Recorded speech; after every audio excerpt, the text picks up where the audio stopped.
जय हिंद। नमस्कार फ्रेंड्स, ज्योति क्लासेस में आप सभी का एक बार फिर से स्वागत है। हेलो दोस्तों, कैसे हैं आप सभी?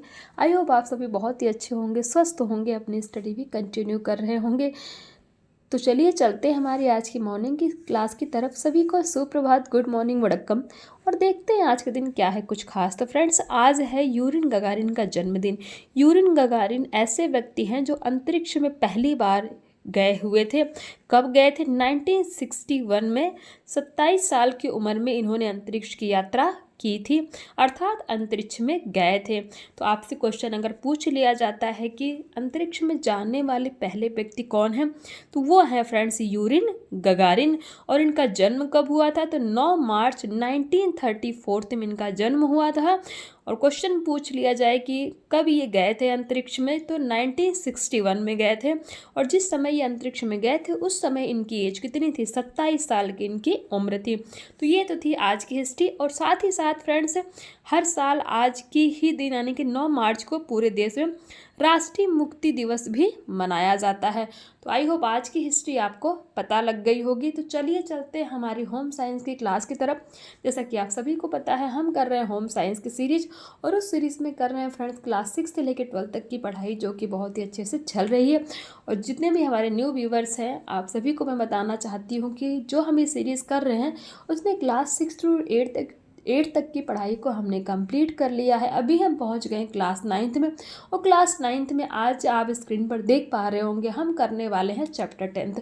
अगर यहाँ तक की पढ़ाई जितनी हमने की है उनकी वीडियोस को आपने नहीं देखा है तो प्ले लिस्ट में जाइए, वहाँ से जा करके इन सभी वीडियोस को देख करके पॉइंट टू पॉइंट हर चीज़ आप समझ सकते हैं और अपने कॉन्सेप्ट क्लियर कर सकते हैं। क्योंकि हर एक टॉपिक को बहुत ही डिटेल में कराया गया है। और डिटेल में कराने का हमारा एक ही पर्पस है कि एक बार आप अपना होम साइंस का सिलेबस अच्छे से पढ़ डालिए, ताकि होम साइंस से कभी भी कोई आपको एग्ज़ाम देना हो, आपको कोई समस्या का सामना ना करना पड़े और आप अच्छे ऐसे अपने आप को प्रिपेयर्ड पाएँ। तो चलिए चलते हैं हमारी आज की क्लास की तरफ। और हाँ फ्रेंड्स, अगर अभी तक चैनल को सब्सक्राइब नहीं किया है तो प्लीज़ चैनल को सब्सक्राइब करके बेल आइकन प्रेस कीजिए इसी तरह से आगे पढ़ने के लिए। और इस वीडियोस को ज़्यादा से ज़्यादा अपने दोस्तों के साथ भी शेयर कीजिए। मैं चाहती हूँ हमारे जितने भी होम साइंस के लर्नर्स हैं उन सभी की पढ़ाई कंटिन्यू करती रहे, चलती रहे, उन सभी के पास तक ये सीरीज पहुँचे। तो चलिए चलते हैं हमारी आज की क्लास की तरफ। तो देखते हैं फ्रेंड्स आज हम क्या पढ़ने वाले हैं। जैसा कि मैंने आपको बताया कि हम आज करेंगे क्लास 9th का चैप्टर 10th, कपड़ों के तंतु, प्रकार एवं जीवन में प्रयोग। यानी कि कपड़ों के जो तंतु होते हैं उनके बारे में, कपड़ों के प्रकार के बारे में एवं उनके जीवन में क्या प्रयोग हैं, ये आज हम करने वाले हैं। इट मीन्स आप कह सकते हैं कि fibres of clothes, there types and use in life, ये जो टॉपिक है ये हम कवर करने वाले हैं। और इस पूरे चैप्टर में हम पूरा पढ़ने क्या वाले हैं, एक बार आपको उसका ओवरव्यू दे देते हैं। तो फ्रेंड्स ये देखिए, आप स्क्रीन पर देख पा रहे होंगे कपड़े के तंतु, प्रकार एवं जीवन में प्रयोग।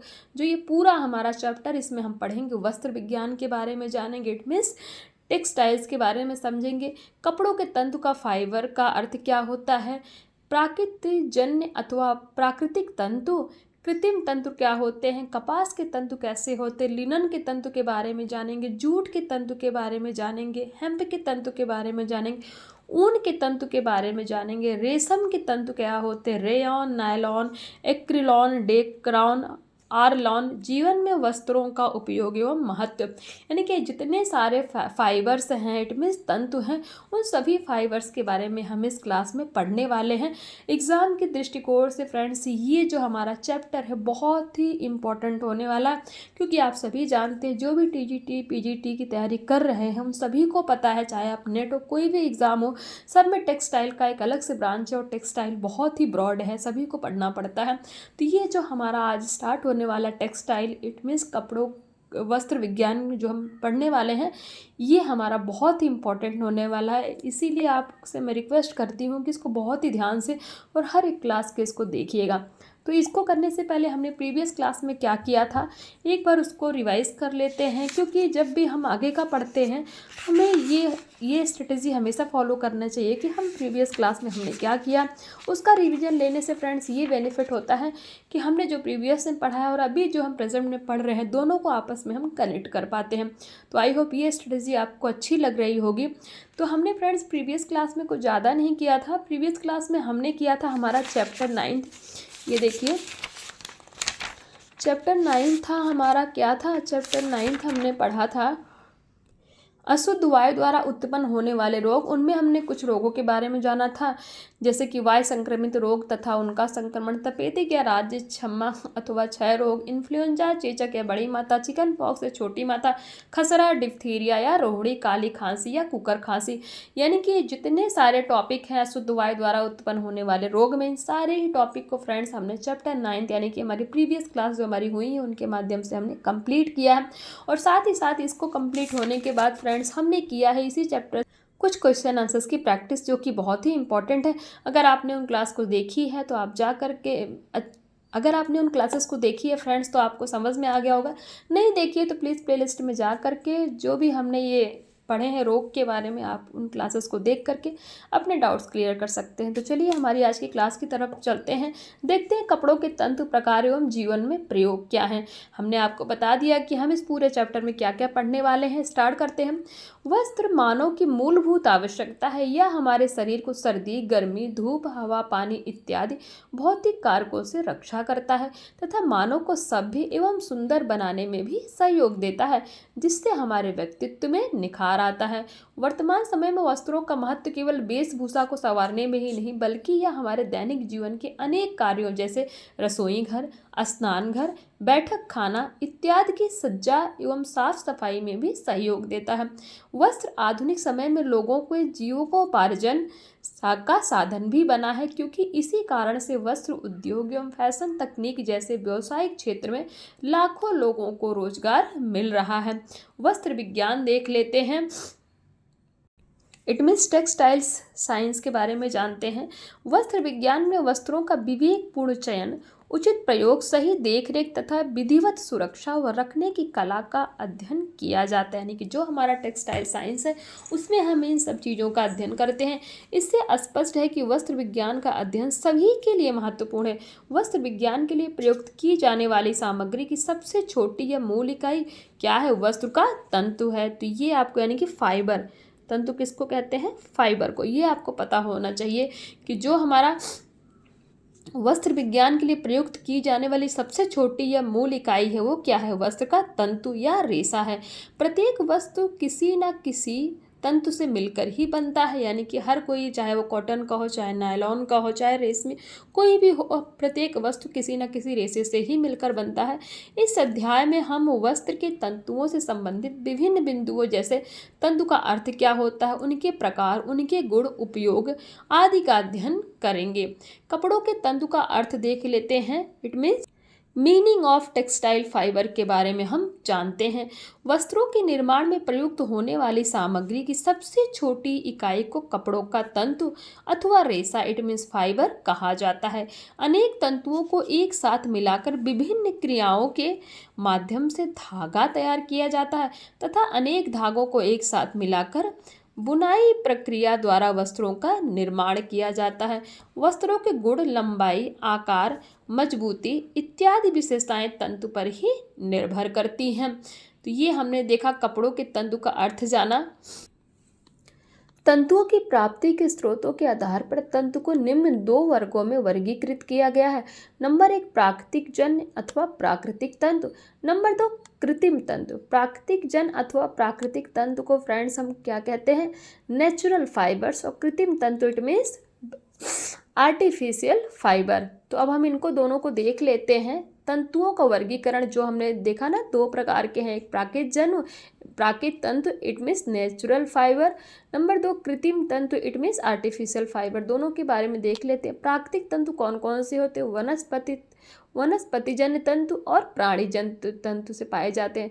तो वनस्पतिजन्य तंतु बीजों वाले तंतु कौन से हैं? कपास। तने वाले तंतु जूट, लिनन तंतु है। प्राणीजन्य तंतु, प्राणी से क्या मिलता है? ऊन मिलता है और रेशम मिलता है। यानी कि जो जंतु होते हैं उनसे क्या मिलता है? ऊन मिलता है और रेशम मिलता है। और जो खनिज स्रोतों से प्राप्त तंतु है कौन से? धात्विक, आधात्विक। धात्विक कौन सा है? सोना और चांदी। आधात्विक में आ जाएगा एस्बेस्टास है। तो ये आपको समझ में आ रहा है ना कि जो प्राकृतिक जन्य तंतु है, ध्यान से देखिए, आपको ये समझना इम्पोर्टेंट है। प्रकृतिजन्य तंतु में कौन कौन आ जाता है? वनस्पतिजन्य तंतु और प्राणीजन्य तंतु। वनस्पतियों से क्या पाया जाता है, यानी कि पेड़ पौधे? बीज वाले तंतु। बीज वाले तंतु कौन से? कपास। तने वाले तंतु, तने वाले तंतु में कौन कौन से तंतु यानी कि फाइबर आते हैं? जूट, लिनन और हेम्प। और प्राणीजन्य तंतु यानी कि जानवर से कौन कौन से फाइबर्स पाए जाते हैं? ऊन पाया जाता है और रेशम पाया जाता है। और खनिज स्रोतों से प्राप्त तंतु में क्या आता है? धात्विक और अधात्विक। धात्विक फाइबर क्या है? सोना चांदी। और अधात्विक फाइबर क्या है? एस्बेस्टास। अब देख लेते हैं कि रासायनिक विधि द्वारा कौन से पाए जाते हैं द्वारा निर्मित तंतु कौन कौन से? Dacron, nylon, Orlon, एक्रिलॉन। यांत्रिक विधि द्वारा निर्मित तंतु क्या है? रेयॉन। तो आई होप ये चार्ट आपको समझ में आ गया होगा।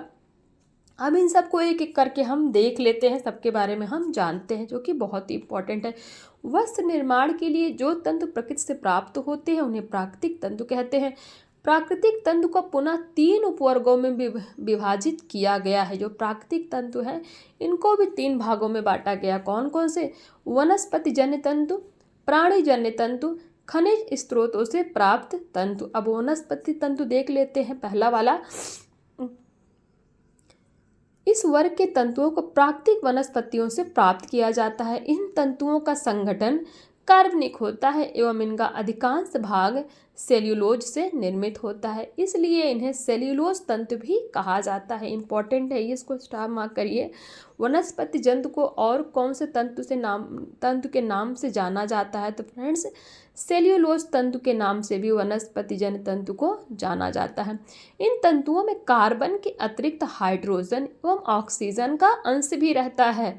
इन तंतुओं से प्रायः मुलायम व आरामदायक कपड़े बनाए जाते हैं। ये तंतु बहुत जल्दी सिकुड़ते हैं। इनके तंतुओं को जलाने पर ये पीली लौ के साथ जलते हैं तथा कागज के जलने जैसी गंध देते हैं।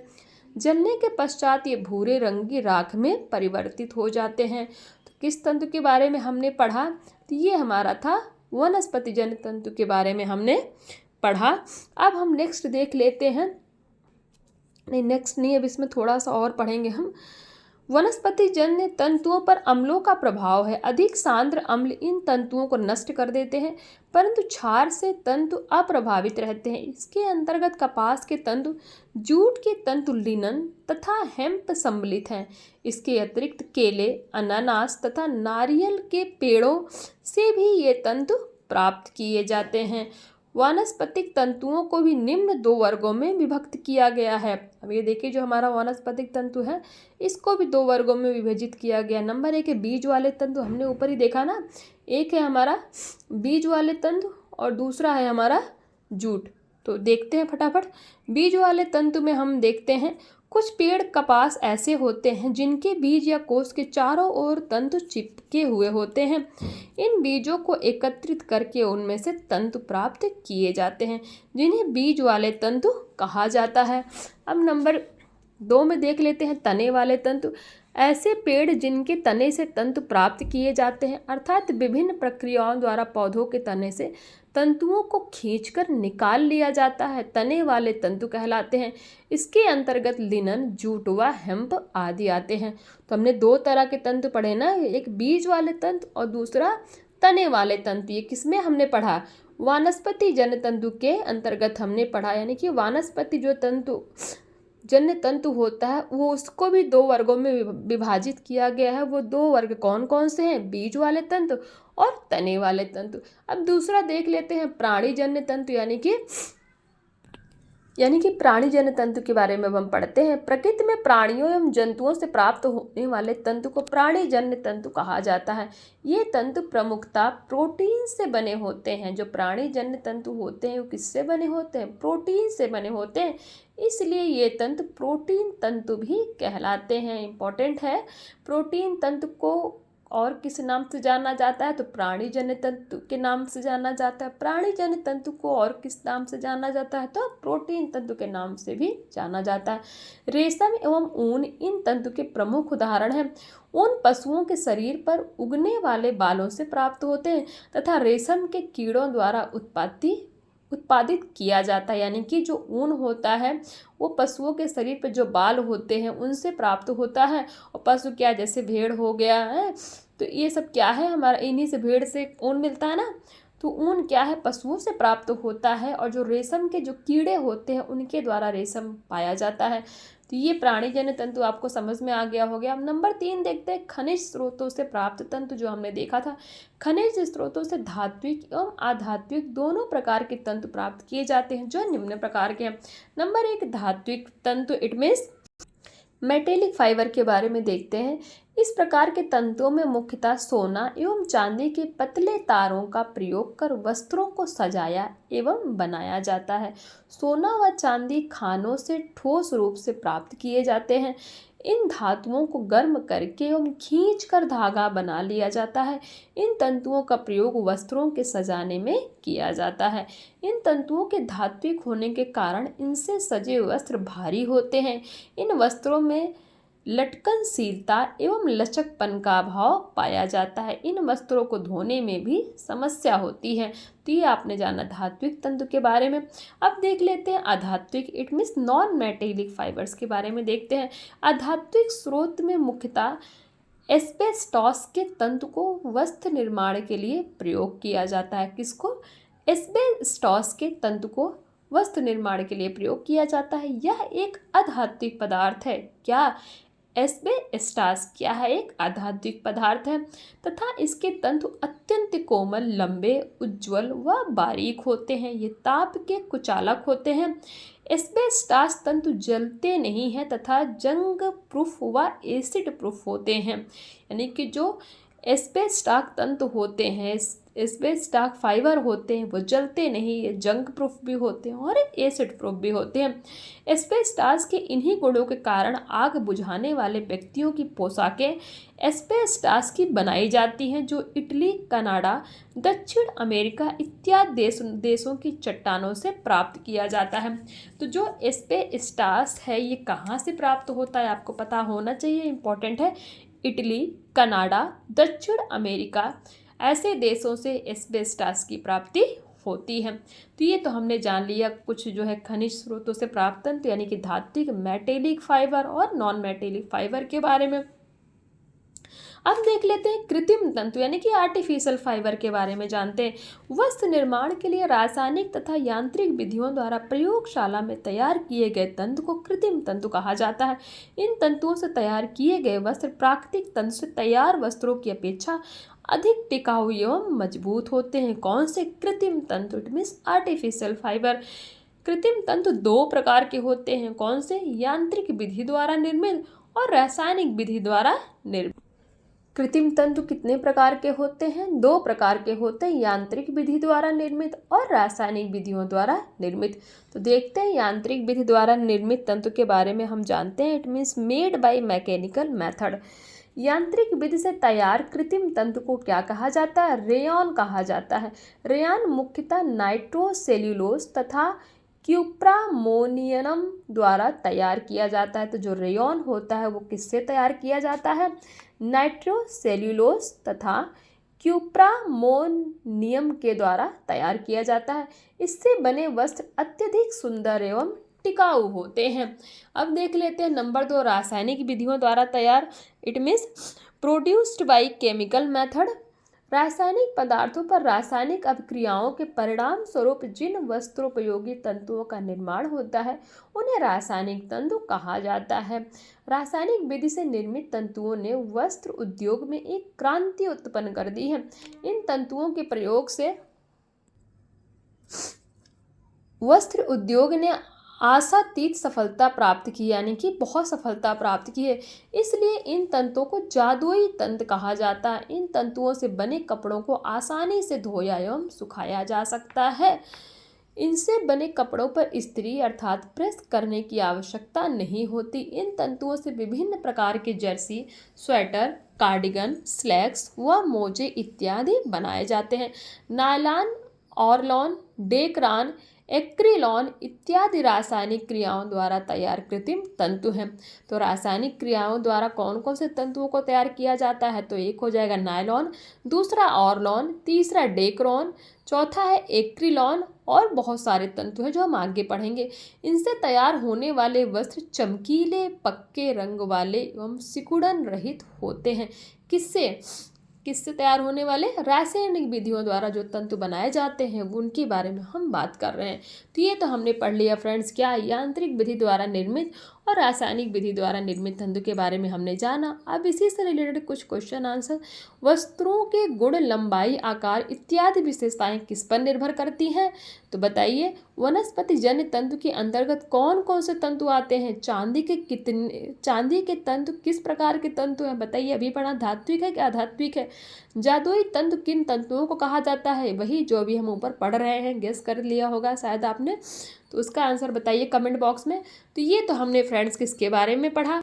कृत्रिम तंतु यानी कि आर्टिफिशियल फाइबर्स के बारे में हमने जाना। अब हम देख लेते हैं कपास के तंतु, इट मीन्स कॉटन फाइबर के बारे में हम पढ़ते हैं।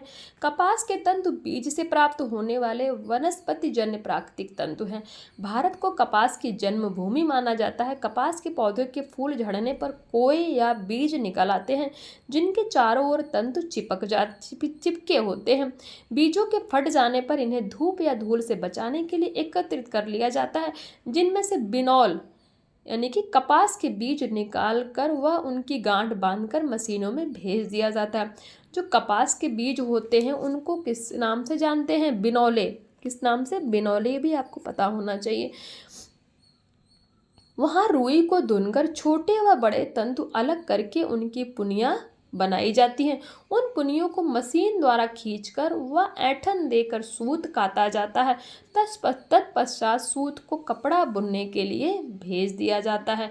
तो देखिए ना, जो हमारा कॉटन का कपड़ा बनता है वो कितने विधियों से होकर के गुजरता है कि पहले कपास से जो है क्या करते हैं, कपास के बीज को निकालकर उनकी गांठ बांधकर मशीनों में भेज दिया जाता है। फिर वहाँ जो उसका रुई निकलता है उस रुई को धुनकर छोटे बड़े तंतु अलग करके उनकी पुनिया बनाई जाती है। उन पुनियों को मशीन द्वारा खींचकर वह ऐंठन देकर सूत काता जाता है। फिर जो उस कॉटन से जो सूत निकलता है उसके पश्चात ही क्या होता है, सूत को कपड़ा बुनने के लिए भेज दिया जाता है।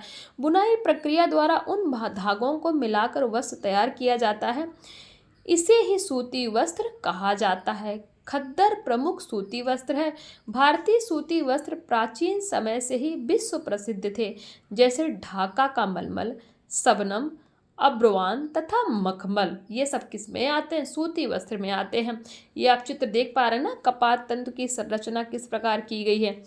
ये देखिए, ये है कपास हमारा है, और किस तरह से इसके जो निकलते हैं इसके तंतु, उसमें से निकाल करके इसको किस तरह से ये खींच करके बनाया जा रहा है। आई होप ये आपको फिगर समझ में आ रहा होगा। अब देखते हैं आगे क्या कहता है, कपास के बारे में थोड़ा और जानते हैं। वस्त्र बनाने के अतिरिक्त इसके उत्पादों को भी उपयोग में लाया जाता है। इनके बीजों से तेल निकाला जाता है जो साबुन उद्योग के काम आता है। किसके? साबुन उद्योग में काम आता है। बिनौले की खली का उपयोग पशुओं के आहार के रूप में किया जाता है। अब रचना देख लेते हैं। इनके तंतुओं को सूक्ष्मदर्शी से देखने पर यह ज्ञात होता है कि इसकी रचना चपटे बल खाए हुए फीते के समान होती है। अनुप्रस्थ काट में देखने से यह स्पष्ट होता है कि प्रत्येक तंतु में बीचों बीच एक नली के समान रचना होती है। इस नली में एक प्रकार का तरल रस भरा रहता है, परंतु जब यह पकने लगता है तब तंतुओं का रस भी सूखने लगता है। इस रस के सूखने के बाद इन तंतुओं में एक स्वाभाविक ऐंठन आ जाती है। तंतुओं के इस ऐंठन को व्यावर्त परिवलन कहा जाता है। क्या कहा जाता है? व्यावर्त परिवलन कहा जाता है। किसको कहा जाता है? तंतुओं के ऐंठन को। इसी ऐंठन के कारण कपास के तंतुओं से सफलतापूर्वक सूत या धागा तैयार किया जाता है। ये ऐंठन धागों की बटाई में भी सहायक सिद्ध होता है। तो जो हमारा तंतुओं की जो ऐंठन है उसको हम क्या कहते हैं फ्रेंड्स? व्यावर्त परिवलन के नाम से जानते हैं। ये आपको पता होना चाहिए क्योंकि ये इम्पोर्टेंट है। अब नेक्स्ट देख लेते हैं कपास के तंतुओं से निर्मित वस्त्रों की भौतिक विशेषताएं। It means chemical properties of fabric made from cotton fibres. के बारे में जानते हैं। कपास के तंतुओं से निर्मित वस्त्रों की भौतिक विशेषताएं निम्नलिखित है। नंबर 1 है संगठन। कपास के तंतु में मुख्यतः सेल्यूलोज पाया जाता है। इस सेल्यूलोज में मुख्यतः 6 कार्बन, 10 हाइड्रोजन तथा ऑक्सीजन के 5 परमाणु उपस्थित होते हैं। इन तंतुओं में 80 से 90% तक सेल्यूलोज तथा 5 से 8% तक नमी तथा वातावरण की विभिन्न अशुद्धियां पाई जाती हैं। नंबर 2 रंग। कपास का तंतु प्राकृतिक अवस्था में सफ़ेद रंग का होता है, परंतु वातावरण की अशुद्धियों के कारण इसके रंग धूमिल होने की स्थिति में इन्हें ब्लीचिंग द्वारा पुनः सफ़ेद बनाया जा सकता है। नंबर 3 लंबाई। सामान्य रूप से कपास के तंतुओं की लंबाई 1 से 6 मीटर की होती है। कितनी होती है कपास के तंतुओं की लंबाई? 1 से 6 मीटर की होती है। वस्त्रोपयोगी अन्य सभी तंतुओं की तुलना में कपास के तंतु की लंबाई सबसे कम होती है। तंतुओं की लंबाई का प्रभाव वस्त्र की चमक तथा चिकनाहट पर भी होता है। कम लंबाई वाले तंतु से निर्मित वस्त्र कम चिकने तथा खुरदरे होते हैं। नंबर 4 पॉइंट देखते हैं, चमक। कपास के तंतुओं में चमक का अभाव होता है, यानी कि चमक कम होती है, इसलिए ये वस्त्र दिखने में खुरदरे व चमक रहित होते हैं। परंतु इन तंतुओं को विभिन्न परिसज्जाओं द्वारा आकर्षक एवं चमकदार बनाया जा सकता है। नंबर 5 में देख लेते हैं, ताप की संवाहकता। कपास के तंतु ताप के अच्छे संवाहक होने के कारण शरीर के ताप को बाहर निकालने में सहायक होते हैं। इसी कारण गर्म प्रदेशों में अधिकांशतः सूती वस्त्र धारण करना सुविधाजनक होता है। नंबर 6 है हमारा प्रत्यास्थता। प्रत्यास्थता का अभिप्राय है खींचने की क्षमता।